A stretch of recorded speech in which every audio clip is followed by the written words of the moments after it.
के महला दो महला मोरे मैया के महला दो महला बन में मंदिर बन जाए हो जहाँ उतरे भवानी बन में मंदिर बन जाए हो जहाँ उतरे भवानी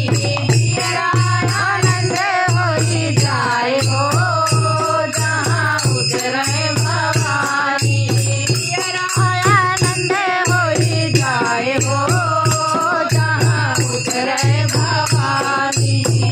मोरी मैया के धन अरि दौलत ना मोरे मैया के धन अरि दौलत मोरे मैया के धन अरि दौलत बन जाए हो